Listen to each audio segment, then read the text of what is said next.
দিয়েছেন যে নামাজ যদি কোনো বান্দা আল্লাহকে সন্তুষ্ট করার জন্য পড়ে থাকে, সেই নামাজ তাকে বেহায়াই, খারাপ কাজ থেকে এবং খারাপ বলা করার চলা থেকে বাঁচিয়ে দিবে। বিরাদার, নামাজ এমনই একটি ইবাদত যে ইবাদত কোন ব্যক্তি করলে আল্লাহ রাব্বুল আলামিন তার জীবনের গুনাহ খাতাকে মাফ করেন। নামাজই এমন একটি ইবাদত যে ইবাদতের কথা আল্লাহ সুবহানাহু ওয়া তাআলা রাব্বুল আলামিন আযজা ওয়া জাল কিয়ামতের ময়দানে হিসাবের দিনে সর্বপ্রথম নামাজেরই কথা জিজ্ঞাসা করবেন। নামাজই হচ্ছে এমন একটি ইবাদত যে ইবাদত করলে জীবনের সমস্ত গুনাহ খাতা আল্লাহ রাব্বুল আলামিন ক্ষমা করে দেন।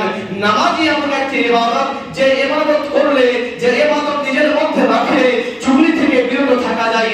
নামাজই এমন একটি ইবাদত যে ইবাদত থেকে, ওই ইবাদত নিজের মধ্যে রাখলে পৃথিবীর সর্ব খারাপ কাজ থেকে বেঁচে থাকা যায়। সে নামাজটা যদি নামাজের মতো হয়ে থাকে। বিরাদার, আমার রাসূলের পাক সাল্লাল্লাহু আলাইহি ওয়াসাল্লাম থেকে হাদিস শরীফ, হযরত আবু গাফফার থেকে হাদিস শরীফ বর্ণিত, হযরত আবু গাফফার তাআলা বলতে আছেন যে একদিন রাসূলের পাক সাল্লাল্লাহু আলাইহি ওয়াসাল্লাম আপনার ঝড় তুফান যখন গাছ শুকিয়ে যে গাছের পাতা পড়ে যেতে থাকে গ্রীষ্মের সময়তে, খরার সময়, ওই সময়তে আমার প্রিয় মুস্তাফা সাল্লাল্লাহু আলাইহি সাল্লাম বাড়ি থেকে বের হওয়ার পরে একটি গাছের নিকটে গেলেন। যাওয়ার পরে আমার নবী মুস্তাফা সাল্লাল্লাহু আলাইহি সাল্লাম গাছটাকে নাড়া দিলেন। নাড়া দেওয়ার সঙ্গে সঙ্গে গাছের পাতা সব ঝরে পড়লেন। আমার প্রিয় মুস্তাফা আবু জার গাফফারিকে দেখে বলে, আবু জার, হযরত আবু জার বলে, ইয়া রাসূলুল্লাহ, ইয়া হাবিবাল্লাহ, ফিদাকা ইয়া হাবিব উম্মি আল্লাহ, আপনার পদতলে মাতা-পিতা কুরবান হয়ে যাক নবী, আমি উপস্থিত আছি। রাসূলের পাক সাল্লাল্লাহু আলাইহি সাল্লাম বলতে আছে, শোনো আবু জার, যেমন ভাবে দেখতে আছো যে এই সময়তে গাছে হীরা দেয়া মাত্রই গাছের সমস্ত পাতা পড়ে মাটিতে পড়ে গেল, ঠিক তেমন ভাবে কোন ব্যক্তি যদি আল্লাহ রাব্বুল আলামিনকে সন্তুষ্ট করার জন্য, আল্লাহকে রাজি করার জন্য যদি নামাজ পড়ে থাকে, আল্লাহকে রাজি করার জন্য ইবাদত করে থাকে, ঠিক যেমন ভাবে গাছের পাতা মাটিতে পড়ে গেল, আল্লাহ রাব্বুল আলামিন তার নামাজ পড়ার জন্য তার জীবনের গুনাহকে এরূপ ভাবে ঝরিয়ে দিবেন। সুবহানাল্লাহ, এরূপ ভাবে ঝরিয়ে দিবেন। শর্ত কি? নামাজ পড়া। বিরাদার, আমার রাসূলের পাক সাল্লাল্লাহু আলাইহি কাছে একজন সাহাবী রাসূল গেলেন।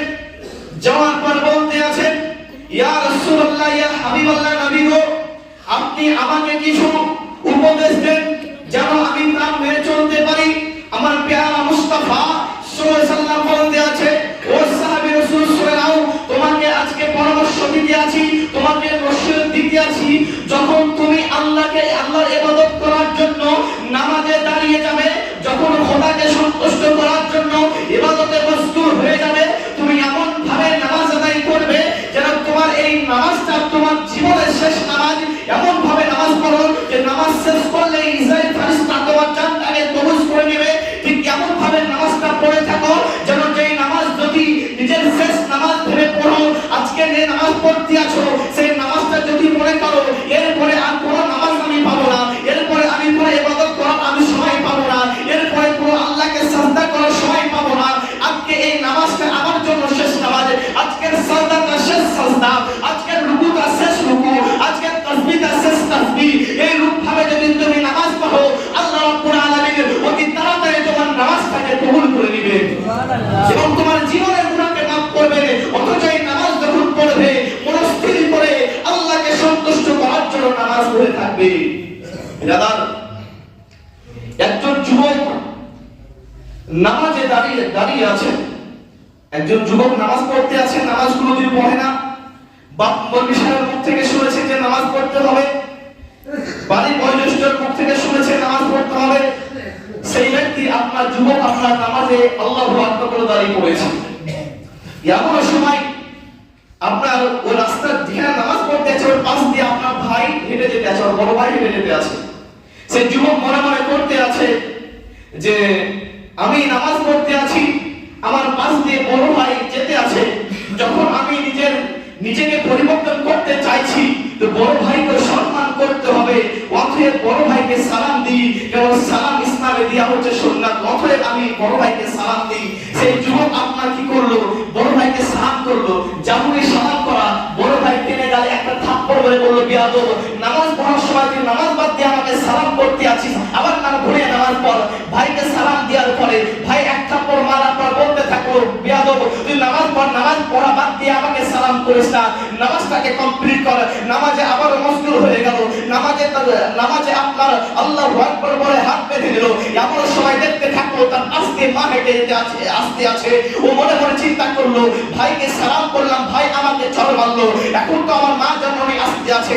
যেই মার ইবাদত করলে আল্লাহ রাব্বুল আলামিন জান্নাত নসিব করে দেয়, হয়তো মাকে সালাম করা হয়তো যাবে। সেই যুবক আশা করে মাকে যেমনই সালাম করে আসসালামু আলাইকুম, মা আবার এক থাপ্পড় মারবে, বেয়াদব নামাজ বাদ দিয়ে সালাম করতে আছিস, নামাজটা আগে পড়ে নে। সেই যুবক আবার নামাজের মধ্যে মশগুল হয়ে যায়।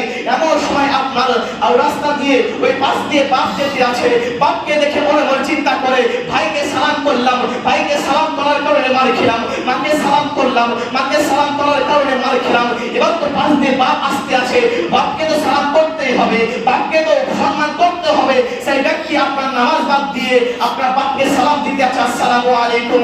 যেমনই সালাম দিয়া বাপ একটি জোরে থাপ্পড় মারে, বেয়াদব নামাজ বাদ দিয়ে তুই সালাম করতে আছিস, তুই নামাজটাকে সম্পূর্ণ কর। যুবক হয়রান হয়ে পেরেশান হয়ে আবার নামাজের মধ্যে মশগুল হয়ে যায়, নামাজ পড়তে থাকে, নামাজ পড়তে থাকে। এমন সময় দেখতে পাই তার পাশ দিয়ে একজন আল্লাহর ওলি, একজন আল্লাহর ওলি হেঁটে যেতে আছে, একজন আপনার পীর সাহেব হেঁটে যেতে আছে। যে পীর সাহেবকে দেখে তার বাপ সম্মান করে, ভাই সম্মান করে, বোন সম্মান করে, আত্মীয় স্বজন সম্মান করে। সেই ব্যক্তি মনে মনে চিন্তা করতে আছে, বাপকে সালাম করলাম মার খেলাম, ভাইকে সালাম করলাম মার খেলাম, বোনকে সালাম করলাম মার খেলাম, দুনিয়াবাসীকে সালাম করলাম মার খেলাম। এবার তো বাপ যাকে সম্মান করে সেই ব্যক্তি সামনে দিয়ে আসতে আছে, তাকে তো অবশ্যই সালাম করা যাবে। সে আবার তাকে ঘুরে সালাম করে, যেমন সালাম করে পীর সাহেব তাকে ডেকে আল্লাহ ওয়ালা ডেকে বলে, বাবু শোনো, তোমাকে আমি মানতেছি না, কিন্তু তোমাকে বলতে আছি যে নামাজের তো অবস্থায় কখনো কাউকে সালাম করা যায় না। নামাজ হচ্ছে এমন একটি ইবাদত, আল্লাহ রাসূল সাল্লাল্লাহু আলাইহি ওয়াসাল্লাম বলেছেন, যখন আল্লাহকে সন্তুষ্ট করার জন্য ইবাদত করবে, যখন আল্লাহকে রাজি করার জন্য নামাজের মধ্যে মশগুল হবে, ওই নামাজে কাউকে সালাম করা চলে না। বাপ নামাজ যখন পড়বে, নামাজরত অবস্থায় বাপকে সালাম করা যায় না, নামাজরত অবস্থায় বোনকে সালাম করা যায় না, নামাজরত অবস্থায় ভাইকে সালাম করা যায় না, নামাজরত অবস্থায় আপনার বউকে সালাম করা যায় না, নামাজরত অবস্থায় ডানে তাকানো যায় না, নামাজরত অবস্থায় বামে তাকানো যায় না, নামাজরত অবস্থায় দুনিয়ার কোনো জিনিসের মুহূর্তে পড়ে থাকা যায় না।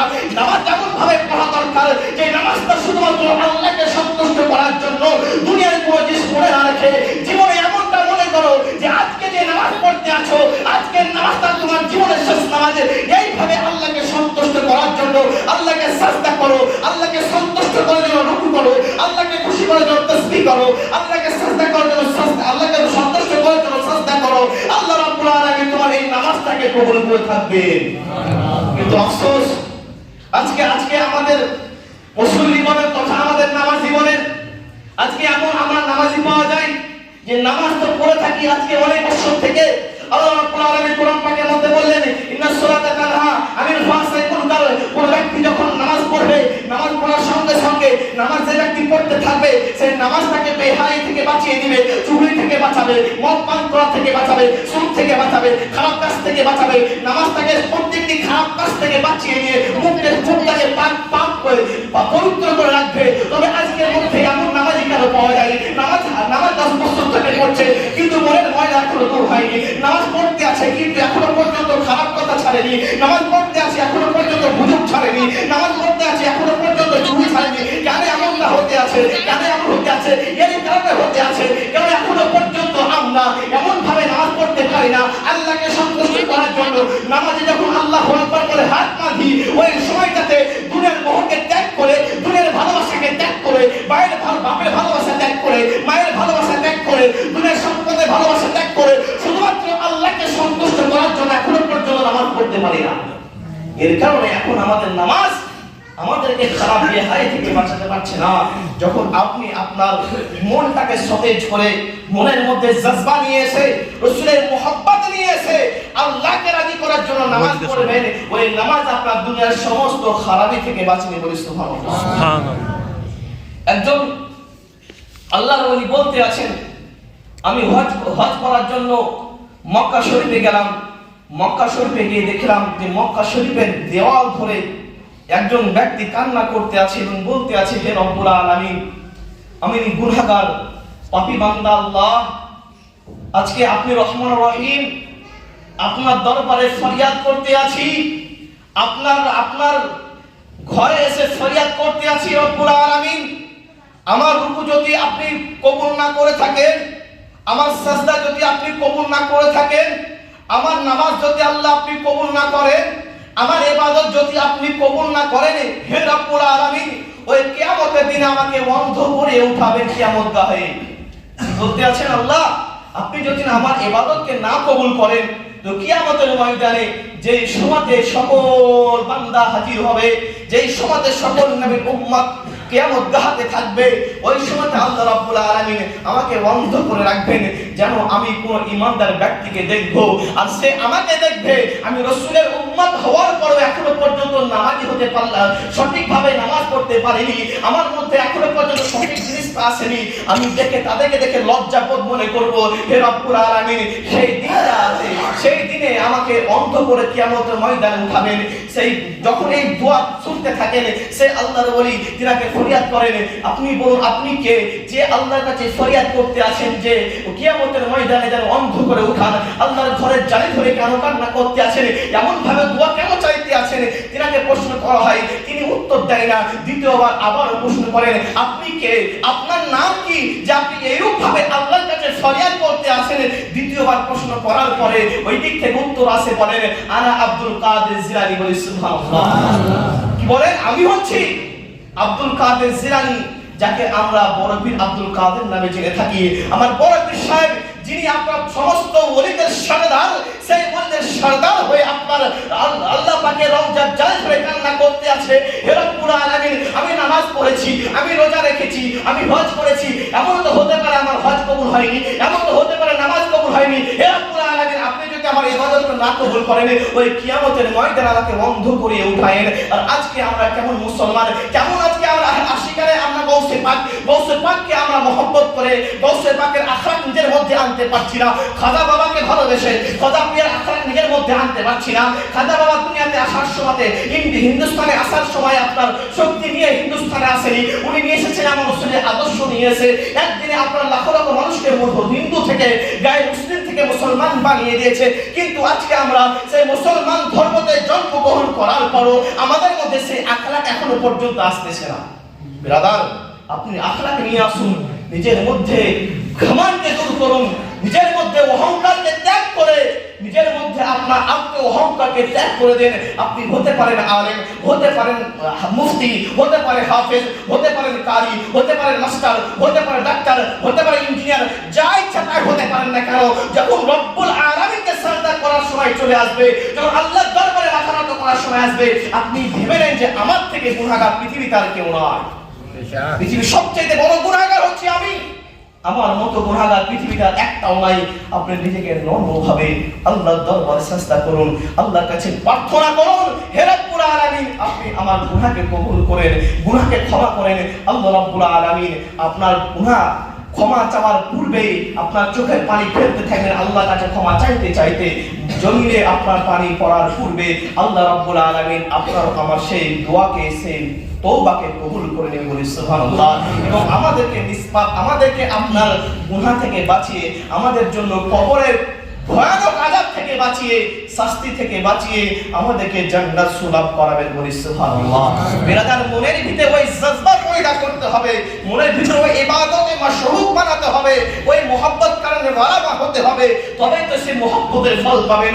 আজকে দুনিয়ার মানুষ অন্য কারো মুহাব্বতে পড়ে আছে, আজকে দুনিয়ার মানুষ যুবকেরা আপনার মেয়েদের মুহাব্বতে পড়ে আছে, আজকে যুবকরা অন্য মুহাব্বতে পড়ে আছে, মেয়েরা অন্যের মুহাব্বতে পড়ে আছে। আরে দুনিয়ার কোনো মেয়ের মুহাব্বতে না পড়ে, দুনিয়ার সন্তান আদির মুহাব্বতে না পড়ে, দুনিয়ার কোনো কারো মুহাব্বতে না পড়ে, রব্বুল আলামিনের মুহাব্বতে পড়ে যান, রাসূলের পাকের মুহাব্বতে পড়ে যান, আপনার ইহল জগৎ সামনে যাবে, আপনার জিন্দেগি শুধরে যাবে, আপনার কবর ভালো হয়ে যাবে, আপনার হাসর ভালো হয়ে আল্লাহ রাব্বুল আলামিন আপনার জোরে জান্নাতে ঠিকানা বানিয়ে দিবে। কিন্তু আপনাকে মুহাব্বত রব্বুল আলামিনকে করতে হবে, ভালোবাসাটা আমার রাসূলুল্লাহকে করতে হবে। ঠিক যেমন ভালোবাসা হযরত আবু বকর সিদ্দিক আমার রাসূলুল্লাহকে করেছেন, ঠিক যেমন ভালোবাসা উসমানে গনি করেছেন, ঠিক যেমন ভালোবাসা আলী কারামাল্লাহু ওয়াজহু করেছেন, যে যিনারা এমন ভালোবাসা বেসেছে আমার রাসূলুল্লাহকে, আমার রাসূলুল্লাহ দুনিয়ার বুকে তাদেরকে জান্নাতের সার্টিফিকেট দিয়ে দিয়েছেন। ব্রাদার, আশিক ওরা তো হওয়া দরকার মাহবুব অমর হন, যে মাহবুবের জন্য জীবন দিতে প্রস্তুত হয়ে যেন থাকে সর্বসময়। ব্রাদার, আল্লাহ রাব্বুল আলামিন যেন আমাদের এই সব যুক্ত মাসে, যে মাসের অনেক ফজিলত রয়েছে, ওই মাসের মধ্যে এই মাস থেকে আমাদের সকলকে যেন সকল গুনাহ থেকে তওবা করে আমাদের সকলকে ইবাদত করার তৌফিক দান করে, এবং আমাদের সকলকে নামাজ দিখাবা না পড়ে যেন আল্লাহর জন্য নামাজ পড়ার তৌফিক দান করে। সকলে জোরে বলি আল্লাহুম্মা আমিন। এই জায়গাতে বক্তব্য করলাম সমাপ্ত। যদি হয়ে থাকে ভুল ত্রুটি মহান আল্লাহর কাছে ক্ষমা প্রার্থী। আমার সঙ্গে সকলে তওবা করুন, পড়ুন আস্তাগফিরুল্লাহ রাব্বি মিন কুল্লি যামবি ওয়া আতুবু ইলাইহি লা হাওলা ওয়ালা কুওয়াতা ইল্লা বিল্লাহিল আলিয়্যিল আযীম। লা ইলাহা ইল্লাল্লাহু মুহাম্মাদুর রাসূলুল্লাহ সাল্লাল্লাহু আলাইহি ওয়াসাল্লাম। আসসালামু আলাইকুম।